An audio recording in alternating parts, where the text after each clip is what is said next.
गुंडागर्दी नहीं चलेगी, नहीं चलेगी, नहीं चलेगी। पुलिस मुर्दाबाद,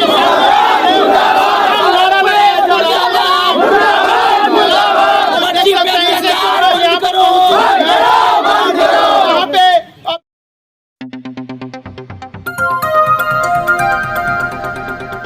इस समय हमारी मौजूदगी सारण जिला अंतर्गत शीतल पट्टी में है और जहां एक तरफ आप देख रहे हैं कि सरकार जीरो टॉलरेंस की नारा लगाती है और वो डबल इंजन की सरकार में स्वर्ण समाज के साथ कितना बड़ा घोर अन्याय हो रहा है, इस चीज़ की आंखों देखी हाल आप सुन सकते हैं। जैसा कि आपने बीते महीनों की घटना है जहानाबाद की नीट छात्रा, जिसका कि अभी तक सरकार जो है यह पर्दाफाश नहीं कर पाई है कि घटना का दोषी व्यक्ति कौन है। और वहीं इस जगह पर एक स्वर्ण की बेटी जो क्षत्रिय राजपूत समाज से आती है, उसके साथ सामूहिक दुष्कर्म किया जाता है, उसके गरीबी को मजाक उड़ाया जाता है और एक तरह से ST/SC एक्ट जो काला कानून से भी खतरनाक, जितनी उसकी बारे में बतलाया जाए खतरनाक है, उसकी धमकी आती है। और आप देख रहे हैं कि यहाँ पे ग्राउंड रिपोर्टिंग के रूप में मैं आया हूँ उस स्थान पे जिसकी माँ की आंखों के भी आंसू रुका नहीं है और वो माँ जी जो अपने बच्ची को दरिंदों के हाथों मृत्यु को काल कलवित हो गई है, उनकी थोड़ा जवानी हम सुनना चाहते हैं। क्या बात है जी, बताइएगा। आप उनकी मम्मी हैं? जी जी, क्या हुआ आपके बच्ची के साथ?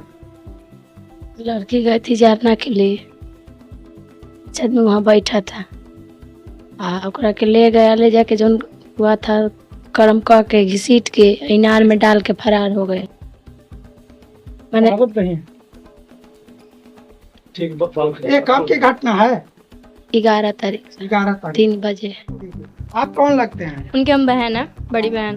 क्या कहना चाहेंगे इस घटना को लेकर? थोड़ा विस्तार से आप बताइए क्या हुआ। देखो, बुधवार मतलब 11 तारीख को वो 3 बजे जलावन के लिए यहाँ से गई, ठीक है। वो लोग वहाँ बैठे हुए थे तो फिर बाथरूम में, पुराने घर में कोई नहीं रहता, बाथरूम में ले जाके उनका मतलब बहुत घटिया थी किया। और जब चिल्लाने लगी तो जो घसीटते हुए उसको कुआं में डाल के, उसका चप्पल वहीं पे था। अब वहाँ कोई नहीं था। चिल्लाने के बाद बहुत देर बाद लोग आया, तब निकाला गया उन लोगों को। निकालते उसका तब तक उसका मतलब सब तो खत्म हो गई थी वो। फिर भी थाना प्रभारी आया, अपना काम किया। अब लगाया जा रहा है कि प्रेम प्रसंग है। कहाँ होता है प्रेम प्रसंग में? कौन मर्डर करता है? कौन लोग थे जिन्होंने? 5 लोग थे, मेरे ही गाँव के वो लोग थे। किस कास्ट के थे? और पसवान कास्ट से आते हैं। कास्ट कोई भी उससे मैटर नहीं करता है, कास्ट कोई भी हो, वो हम लोग ही क्यों ना गलत करेंगे तो गलत का सजा मिलना ही चाहिए। उन लोग माँ को शर्म नहीं आए, उसी टाइम जहर दे के मार दो। माँ बाप अच्छे होते तो आज वो कल आएगा, कल फिर हम लोग के साथ करेगा, फिर किसी अपनी बहन के साथ करेगा। बच्ची कौन सी उम्र की थी? 15 वर्ष की थी। इस बार बोर्ड एग्जाम दी थी। हाँ, इस बार बोर्ड एग्जाम दी थी। प्रशासन की तरफ से किस तरह के? प्रशासन पहले ठीक थी, भरोसा था, लेकिन अब भरोसा 1% भी नहीं है। वो लोग आ रहे हैं, अंदर समझा दे रहे हैं, कोई मीडिया वाला सवाल कर रहा है, तुरंत भाग जा रहे हैं यहाँ से, 15 सेकंड भी नहीं रुक रहे हैं। SP आ रहा है, तुरंत चल दे रहे हैं लोग। काहे चल दे रहे हो? अब लोग सब समाज के बीच में बोलिए ना, जो बात बोलना है, अंदर क्यों समझाएंगे? क्या नाम है बेटा? रोशनी कुमारी। क्या कहना चाहोगे सरकार से? क्या सरकार तो कुछ, सरकार तो सोया है, सरकार कहाँ उठ रहा है? बेटी बचाओ बेटी पढ़ाओ जरूर है, लेकिन बेटी कहाँ बच रही है आज? कहीं न एक मंच पे कहीं सुनिए, बिहार में तो रोज हो ही रहा है। वो कल आया, कल जितना शौक है थाना प्रभारी कुछ काम नहीं करे, इतना शौक है तो खुलेआम दे दे बहन बेटी को अपने। थाना प्रभारी कौन है, नाम बताओ? प्रीति सिंह थी थाना प्रभारी, जो हम लोग अंदर समझे। क्या बोली है वो बोली है कि गाँव वाले कुछ मत बोलिए, मीडिया वाला कुछ मत बोलिए, हाथ पर जोड़ लीजिए, बोले उनको जाने के लिए। जो है हम लोग कर रहे हैं, क्या कर रहे हैं लोग? कुछ नहीं कर रहे, दिखावा के लिए गिरफ्तार किया है लोग, सिर्फ दिखे मीडिया वाला, लोग देखे। कमरा में जो लेके गया, हाँ। क्या बोला वो बोली है मेरी मम्मी के सामने कि इनके बारे में गाँव वाले कुछ मत बोलिए, गाँव वाले सब पागल है, खाने में कोई देने आता है, क्या बता रहे हैं? गाँव वाले से कुछ नहीं बोलना, जो बोलना है हमसे बोलिए। तो ये प्रशासन दबा रहा है, पूरी तरह दबाने की कोशिश हो चुका है, दब रही है प्रशासन। धमकी भी मिला प्रशासन के माध्यम से, समझा जाए पर नहीं, उसे घर वाला धमकी तरह केस वापिस लीजिए। एक टेलर ने पिक्चर भी दिखाएंगे हम लोग। उन्हीं लोग घर से मिल रहा है धमकी क्या कि टेलर है, पिक्चर तो ही बाकी है, तो वो लोग क्या पिक्चर दिखाएगा? अभी वो लोग पिक्चर देखे। अब बोला है ना, SC के लिए क्या बोला है? SC/ST के लिए वो धमकी क्या दिया? वो लोग बोल रहा है लोग कि भी हम केस डाउन कर लीजिए लो, नहीं तो हम अपना केस लगा देंगे, उल्टा में लगा देंगे। अच्छा, यानी कि वो सब करने के बावजूद SC/ST का धमकी मिल रहा है। धमकी मिल रहा है, ये लोग इतना हिम्मत हो गया, धमकी भी दे रहा है हम लोग को। नहीं बाबू देखो, बाबू तुम्हारे लिए भैया लोग इतना आया है, ठीक है, इतना भैया लोग आया है। प्रशासन कुछ नहीं करेगा, कुछ नहीं करेगा। क्या चाहते हैं प्रशासन से, सरकार से? सरकार कहाँ है? सरकार आता तो होता ही नहीं, बहन बेटे कुछ होता ही नहीं बहन बेटियों को। तो लगातार नीतीश कुमार का ये नारा है कि बेटी बचाओ बेटी पढ़ाओ, बेटी घर काम नहीं कर सकती, कहाँ लिखा हुआ है? बेटी घर कर सकती है, बेटी क्या नहीं कर सकती है, लेकिन बेटी बचेगी तब ना करेगी कुछ। बेटी को जब उम्र हो रहा है तभी मार के फेंक दे रहा है लोग। स्वर्ण समाज से आप पटना से होकर के आए हैं यहाँ पर ग्राउंड पे इस चीज को जानने के लिए। आपको यहाँ आने के बाद क्या, किस तरह की ये घटना महसूस होती है? देखिए, एक चीज बता दें, ये जो घटना हुई है बहुत ही दुखद और चिंतनीय है।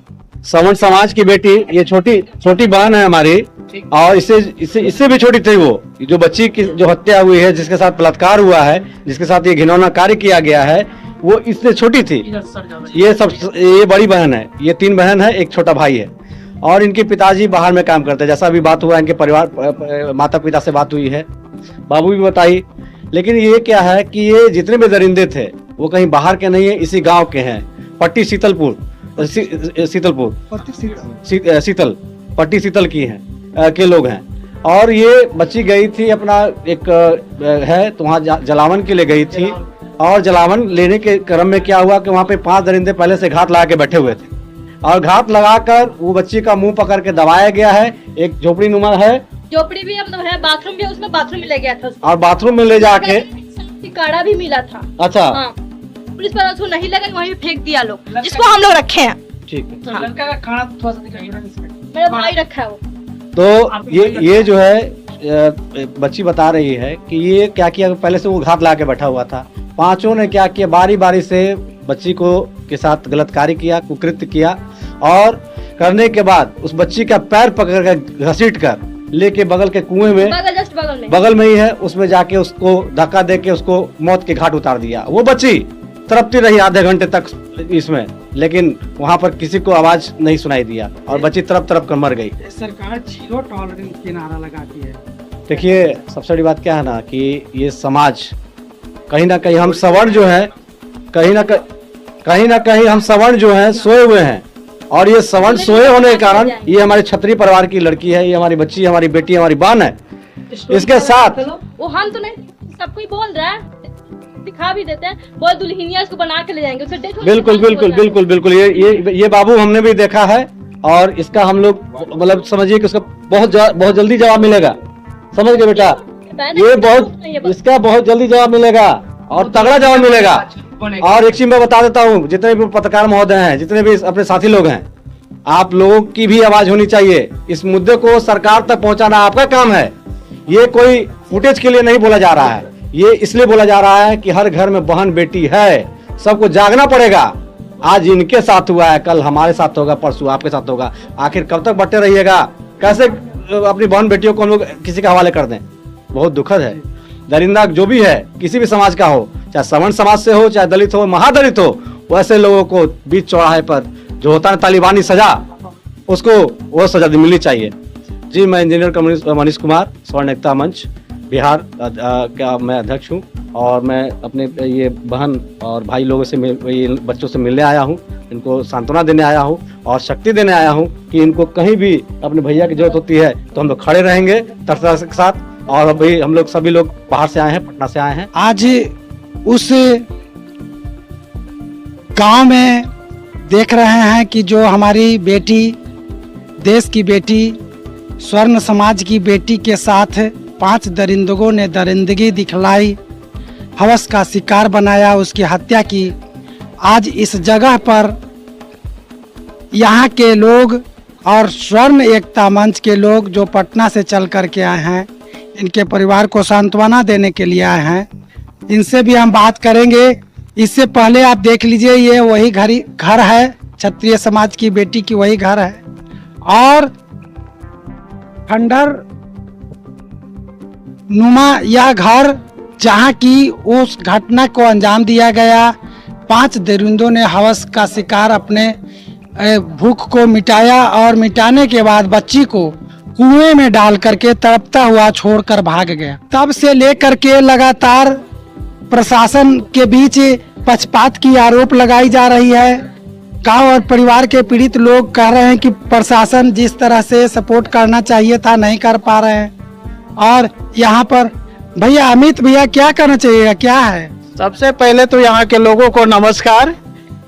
कि सबसे पहले जो मुझे भी जो है मीडिया के माध्यम से इस चीज़ का जानकारी हुआ और मैं भी यहाँ पहुँचा हूँ अभी, तो जो भी हुआ है ये बहुत ही जघन्य अपराध है और बहुत गलत हुआ है। आज यहाँ समाज के सारे लोगों को एकजुट होकर के प्रशासन का और यहाँ हो रहे इस तरीके के आपराधिक तत्वों का विरोध करना होगा, क्योंकि आज एक बच्ची के साथ हुआ है, कल किसी और के साथ होगा। तो ये जरूरी नहीं है कि ये हमारे सवर्ण समाज, दूसरों के साथ भी हो सकता है, जो कि बहुत जघन्य अपराध है। और इस चीज को जो है प्रशासन एक आत्महत्या का रूप दे करके, अलग रूप दे करके, प्रेम प्रसंग का मामला बता करके इसको जो है लिपापोती करने के चक्कर में लगी हुई है, जो कि नहीं होना चाहिए। और यहाँ सभी ग्रामीणों से जो यहाँ मौजूद है उनसे आग्रह यही है कि आप लोग एकजुट हो करके इस तरीके की जो भी चल रही है एक्टिविटी चल रही है उसका विरोध कीजिए। और बाकी ये हमारे बुजुर्ग चाचा है जो कुछ बताएंगे यहाँ पर कैसे क्या हुआ है। क्या कहिएगा भैया? कहना है ना कि इस जुर्रत को जितना कम कहा जाए उतना ही अपराधी हम लोग भी होंगे, ठीक है? इतना हिम्मत कैसे हो गया? हाँ, ये तो हिम्मत का ना प्रकाष्ठा है कि दिन दहाड़े किसी बच्ची को ले गया उस पुराने मकान में और उस जा करके ऐसा घृणित कांड करके और उसका जान भी ले लिया, समझे? तो ये साधारण घटना इसको नहीं माना जाए। अगर किसी भी रूप से अगर कोई कुछ भी कहे, CDR रिपोर्ट कहे, प्रेम प्रसंग कहे, कुछ भी कहे, लेकिन किसी का जान लेने का अधिकार किसको कौन दे दिया? उसको वो जो पांचों पापी है उसको जान लेने का अधिकार किसने दिया था? वो जन्म दिया था? वो कौन होता है जो उसका जान ले लिया? देखते हैं भैया। भाई जो यहाँ का प्रशासन बता रही है, प्रीति कुमारी जो भी है XYZ या SSP बोल रहा है कि प्रेम प्रसंग है, कुछ भी है, जान ले लिया गया है 5 लोग मिलके। प्रेम प्रसंग में ऐसा कोई काम नहीं होता है और 5 लोग किया है। हम सरकार से यही मांग करेंगे कि 5 को सजाए, फांसी होना चाहिए, मौत होना चाहिए। अगर वो नहीं कर पा रहे हैं तो मैं गांव के लोगों से निवेदन करूंगा कि ऐसे अपराध करने वाले लोगों को खुद दंडित करे और उसको नाबूद करे, नाबूद करे। भाई साहब, इसी संविधान ने हमें ये भी अधिकार दिया है कि हम अपने आत्म सुरक्षा, अपनी बहन बेटियों की सुरक्षा और अपनी संपत्ति की सुरक्षा के लिए जो भी उचित कार्यवाही होगा हम कर सकते हैं। और इसके लिए हमको जिस हद तक जाना होगा हम लोग जाएंगे। उसको किसी भी कीमत पर अपराधियों को नहीं बख्शा जाए। ऐसे दुराचारियों को भाई साहब इसको जड़ से उखाड़ फेंकने की जरूरत है। ऐसे जो दुराचारी हैं इनका घर मकान उखाड़ के फेंक देने का काम करना है। ये कोई मतलब है? इन लोगों का तो लिंक काट देने का काम है कि जीवन भर जो है ना इन लोग नपुंसक बन कर रहे। आप यहाँ पर आए हैं देखने के लिए, बच्ची के पीड़ित परिवार से मिलने के लिए, क्या लगा, क्या देखने में आपको नजर आया? देखिए, ये तो बहुत ही शर्मनाक घटना है और बहुत ही दुख हुआ सुनकर। और स्वर्ण एकता मंच के तहत हम लोग इस बात की जानकारी हम लोगों को मिली थी और आज कल जानकारी मिली। आज हम लोग यहाँ शेखपुरा से यहाँ आए हैं और इस घटना, ये जो घटना घटी है, इस घटना जैसा कि अभी स्थानीय लोग, यहाँ के लोग के द्वारा जानकारी मिल रही है कि प्रशासन इसके पीछे लिपापोती करने में इसको लगा हुआ है, लेकिन ऐसा होना नहीं है और ऐसा होगा भी नहीं। हम लोग इसके लिए यहाँ आए हैं कि पीड़ित परिवार से मिलकर इनको हर संभव सहायता पहुंचाने का काम करें। जिस स्तर का होगा हम लोग इनकी मदद करेंगे और किसी कीमत पर इस घटना में प्रशासन को लिपापोती करने नहीं देंगे। जो महिला यहाँ थाना प्रभारी है वो बार बार आके इस गांव में परिवार की जो माँ है और उसके पिताजी है, उसके पिताजी के मुंह से आवाज नहीं निकल रहा है, ठीक है? उसकी माँ बोल नहीं पा रही है और उसको बार बार बंद करने में ये टॉर्चर कर रही है कि आप लोग अपना बयान बदल लीजिए, गांव के लोगों से मत मिलिए, मीडिया लोग आए तो उनका हाथ गोड़ जोड़ के उनसे अलग हो जाइए। धमकी के दौर पे एक लेखा से देखा जाए तो धमकी के दौर तो पे एक तरह से आप देखिए कि ये प्रशासन हम लोग का क्या स्थिति कर रहे हैं, ठीक है। तो ये जो प्रशासन आ रहा है ना, प्रशासन को जब तक इनके घर में आए, आप लोग गांव में है, सबसे पहले गांव घर के अगल बगल के लोग पहुंची, हमनी